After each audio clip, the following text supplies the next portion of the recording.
Hi friends, very good morning. ஒரு working womens morning cooking vlog தான் பார்க்க போகிறோம். ஸோ முதல்ல பிரேக்ஃபாஸ்ட்டுக்கு வந்து இட்லி ரெடி பண்ணியிருக்கேன். இதில் பார்த்தீங்க அப்படின்னா மிக்சியில் அரைச்ச மாவு நல்லா குண்டு குண்டாக இட்லி வந்திருக்கு. இன்னொரு ஈடு வந்து இட்லி அடுப்பில் வச்சுருக்கேன். அப்படியே கண்டினியூ பண்ணலாம். இப்போது ரெண்டாவது ஈடு இட்லி வச்சாச்சு. இட்லிக்கும் மத்தியான சாப்பாட்டுக்கும் பொரிச்சு விட்டு சாம்பார் பண்ணிக்கலாம் அப்படின்னு ஐடியா பண்ணியிருக்கேன். ஊர் பருப்பில் தான் வந்து பண்ண போகிறேன். ஊர் பருப்பு வீடியோ நம்ம ஆல்ரெடி பார்த்துருக்கோம். ஸோ வெண்டைக்காய் பொரிச்சு விட்ட சாம்பார், அதுக்கு வாழைக்காய் பொரியல், செம்ம காம்பினேஷன். அது கூட மாங்காய் தாளிச்சிக்கலாம் அப்படின்னு சொல்லிட்டு ஒரு விஷயம் என்னென்னா, என்ன தான் சாம்பார் இருந்தாலும் எனக்கு லஞ்சுக்கு இந்த சீசனில் பயங்கர வெயிலில் தயிர் சாதம் தான் பிடிச்சிருக்கு. ஸோ இன்றைக்கி பட் அது டெய்லி எடுத்துகிட்டு போகிறதுனால கொஞ்சம் போர் அடிக்குது. அதனால் நானும் இன்றைக்கி சாம்பாரை எடுத்துகிட்டு போயிடலாம் அப்படின்னு முடிவு பண்ணியிருக்கேன். இப்போ வந்து 2 விதமான அரிசி ஊற வச்சுருக்கேன். ஒன்று பார்த்திங்க அப்படின்னா புழுங்கல் அரிசி, இன்னொன்று வந்து பச்சரிசி. நீங்கள் கேட்கலாம், இது வந்து எக்ஸ்ட்ரா வேலை தானே, ஏன் இப்படி பண்ணுறீங்க அப்படின்னு சொல்லிட்டு. பட் ஒன்றும் பெருசாக டைம் ஆகிடாது, அது பாட்டுக்கு வேக போகுது, அவ்வளோதான். இப்போ காய்கறி நறுக்கி பருப்பு வந்து கல் மண் இல்லாமல் க்ளீன் பண்ணி ரெடியாக வச்சுருவோம். பருப்பை இந்த குக்கரில் மஞ்சப்பொடி சேர்த்து வேக வச்சாச்சு. தயிர் சாதத்துக்கு பச்சரிசி சாதத்தை ஃபஸ்ட்டு வேக வச்சிடலாம், அது பாட்டுக்கு ஆறிட்டுருக்கோம். 1 பங்கு அரிசிக்கு 4 பங்கு தண்ணி கொதிக்க விட்டுருக்கேன். இப்போ வந்து நம்ம என்ன பண்ணலாம் அப்படின்னா, வெண்டைக்காவை இந்த மாதிரி மணம் நல்லா ட்ரையாக இருக்கும்போதே நறுக்கி வச்சிடலாம். மணம் வந்து நைட்டே அலம்பி காய வச்சு ரெடியாக எடுத்து வச்சுருக்கேன். இப்போ அந்த வெண்டைக்காயையும் நைட்டே வந்து தண்ணி விட்டு வடிய விட்டாச்சு. ஸோ இந்த மனையோட ஒரு ஓரத்தில் நம்ம வெண்டைக்காவை வந்து ட்ரையாக இருக்கும்போதே நறுக்கி எடுத்து ஃபஸ்ட்டே நறுக்கி வச்சுருவோம். வெண்டைக்காவை நறுக்கி முடிச்சதுக்கப்புறமா வாழைக்காவை நறுக்கிக்கலாம். வாழைக்காவை வந்து தோல் சீவிட்டு நம்ம நிறையா தடவை பார்த்துருக்கோம், நல்லா மெல்லிசாக நறுக்கி ரெடி பண்ணிக்கலாம். அதுக்கப்புறம் மாங்காய் நறுக்கிக்கலாம். ஸோ வெண்டைக்காய் நறுக்கி முடிச்சுட்டு இப்போ வாழைக்காய்க்கு வந்து தோல் சீவிட்டுருக்கேன். வாழைக்காவை தோல் சீவிட்டு சின்ன சின்ன பீஸாக நறுக்கி நம்ம வந்து வானலியில் போட்டுடலாம். எப்படியும் வந்து ஒரு 30 மினிட்ஸ் ஆகும் நல்லா வறுவலை வாழைக்காய் ரெடி ஆகிறதுக்கு. ஸோ அதுக்கப்புறமா நம்ம வந்து இது ரெடி பண்ணிடுவோம். நம்ம வறுத்து பொடிக்கக்கூடியது, ஏன்னா அரைச்சி விட்ட சாம்பார் இல்லையா, அதனால் வறுத்து பொடிக்கக்கூடியதை வந்து வறுக்க ஆரம்பிக்கணும். கொத்தமல்லி, லைட்டாக கொஞ்சம் பருப்பு, அது எல்லாத்தையுமே. ஸோ அதை வந்து நம்ம பார்க்கலாம். வாழைக்காவை கம்ப்ளீட்டாக ஃபுல்லாக நல்லா மெல்லிசாக நறுக்கி ரெடியாக எடுத்து வச்சாச்சு. ஸோ இப்போ வந்து வானலியில் கொஞ்சம் கூடவே வந்து நார்மல் ரீஃபைண்ட் ஆயில் விட்டுருக்கேன். ஒரு 6-7 டீஸ்பூன் அளவுக்கு விட்டுருக்கேன். கடுகு வெடித்த உடனேயே கருவேப்பிலையும் கொஞ்சம் கூடவே பெருங்காயத்தையும் சேர்த்து அந்த வாழைக்காவை வந்து நம்ம அதில் போட்டுடலாம்.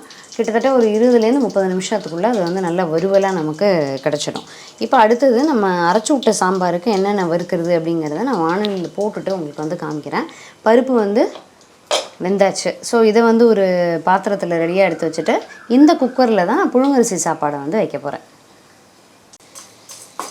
இப்போ அரைச்சி விட்ட சாம்பாருக்கு 2 டீஸ்பூன் அளவுக்கு வர கொத்தமல்லி, மிளகா ஒரு 3, எண்ணெய் 4 மிளகு, அதே மாதிரி ஒரு 5-6 வெந்தயம், 1/4 டீஸ்பூன் அளவுக்கு ஜீரகம், ஒரு 1/2 டீஸ்பூன் அளவுக்கு கடலைப்பருப்பு. அதை தான் இப்போ நான் வந்து வறுத்துட்ருக்கேன். நல்லா கோல்டனாக வறுத்ததுக்கப்புறமா 4 டீஸ்பூன் அளவுக்கு தேங்காய் துருவல், பெருங்காயம்.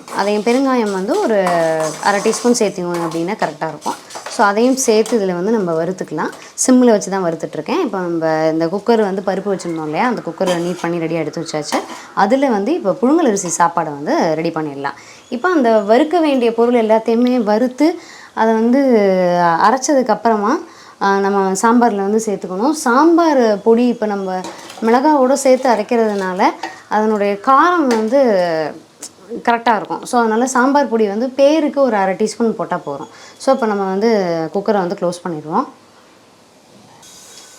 வெண்டைக்காய் வதக்கிறதுக்கு ஒரு 4 டீஸ்பூன் எண்ணெயில் கடுகு, பெருங்காயம், கருவேப்பிலை, வரமிளகா தாளிச்சாச்சு. இப்போ வெண்டைக்காவை சேர்த்துடலாம். ஸோ வெண்டைக்காய் வந்து நல்லா வதங்கட்டும். நல்லா அந்த ஓரமெல்லாம் லைட்டாக அப்படியே அந்த கோடுகளில் வந்து ப்ரௌன் வர ஆரம்பிக்கும். அந்த அளவுக்கு வதக்கிட்டு அதுக்கப்புறம் தக்காளி சேர்த்துக்கலாம். அதுக்குள்ளே நம்ம வந்து வறுத்து வச்சுருந்த அந்த சாம்பாருக்கான பொடியை வந்து அரைச்சி ரெடியாக எடுத்து வச்சுருவோம். வாழைக்காய் வறுவல் ரெடி ஆகிடுச்சு. இது வந்து ஆஃப் பண்ணிடலாம். சூப்பராக நல்ல செமையான best combination. Kashmiri chilli powder தான் போட்டிருக்கேன், காரம் இருக்காது, கலர் மட்டும்தான் இருக்கும். ஸோ இதை ஆஃப் பண்ணிடலாம். இப்போ வெண்டைக்காய் வந்து கொஞ்சம் நல்லா வதங்கினதுக்கப்புறமா தக்காளி சேர்த்து புளித்தண்ணி விட்டு தேவையான அளவுக்கு உப்பு, மஞ்சள் பொடி சேர்த்து அப்புறம் இன்னும் கொஞ்சம் தண்ணி விட்டு கொதிக்க விட்டுருக்கேன். ஸோ இப்போ இது பச்சை வாசனை போனதுக்கப்புறமா நம்ம அரைச்சி வச்சுருக்கக்கூடிய விழுதை ஆட் பண்ணிடலாம். இந்த பக்கம் வந்து மாங்காய் வந்து நறுக்கிட்டுருக்கேன். ஸோ மாங்காவை பொறுத்த வரைக்கும் இது வந்து பழம் இல்லை, நல்லா இப்போ தான் கலர் கொடுக்க ஆரம்பிச்சிருக்கக்கூடிய காய், நல்ல சம்ம சீசன். இதை வந்து நம்ம கிளிமூக்கு மாங்காய் அப்படின்னு சொல்லுவோம். ஸோ இந்த மாதிரி இருக்கக்கூடிய மாங்காய் பீசஸ் இப்படி நறுக்கிட்டு, இந்த கண்ணம்னு சொல்லுவோம் இல்லையா, ஒரு சைடு நறுக்கிட்டு அதை இப்படி நறுக்கியிருக்கேன். இப்போ இது வந்து நல்ல ஒரு 3ஆக நறுக்கிக்கலாம். 3ஆக நறுக்கி குட்டி குட்டியாக நறுக்கிடுவோம். ஸோ இது வந்து தாளித்தோம் அப்படின்னா சூப்பராக இருக்கும் தயிர் சாதத்துக்கு. இந்த அளவுக்கு சின்ன சின்ன பீசஸாக நறுக்கி, நான் எல்லாத்தையும் போட போகிறதில்ல, இந்த ஒரு கண்ணம் தான் இன்றைக்கி போட்டுக்க போகிறேன். அதை தூக்கி ஃப்ரிட்ஜில் வச்சுட்டு அடுத்த நாள் நம்ம வந்து யூஸ் பண்ணிக்கலாம். இப்போ நம்ம அரைச்சி வச்சுருக்கக்கூடிய விழுதை சேர்த்துடலாம். அந்த விழுதும் ஒரு 2 மினிட்ஸ் கொதித்ததுக்கப்புறமா இப்போ நம்ம இதில் வந்து இன்னும் ஒரு 1/4 டம்ளர் அளவுக்கு தண்ணி சேர்த்து விட்டுட்டு வேக வச்சு வச்சுருக்கக்கூடிய பருப்பையும் ஆட் பண்ணிடுவோம். ஒரு 2 மினிட்ஸ் கழித்து நிறுத்திடலாம். ஃப்ரெண்ட்ஸ், இப்போ நல்லெண்ணெயில் கடுகு வெடிக்க விட்ருக்கேன். நல்லெண்ணெய் ஒரு 6-7 டீஸ்பூன் அளவுக்கு எடுத்திருக்கேன். ஸோ இப்போ கடுகு வெடிச்சிருச்சு, அடுப்பை நிறுத்திடலாம். நல்ல தாராளமாக பெருங்காயம். ஸோ இதில் வந்து நம்ம இப்போ காஷ்மீரி சில்லி கொஞ்சம் சேர்த்துருவோம். அந்த அடுப்பை நிறுத்தியாச்சு, அந்த எண்ணெயிலேயே காஷ்மீரி சில்லி இப்போ நான் எடுத்திருக்க மாங்காவுக்கு இந்த அளவுக்கு வந்து ஒரு 3/4 டீஸ்பூன் அளவுக்கு அந்த காஷ்மீரி சில்லி சரியாக இருக்கும்.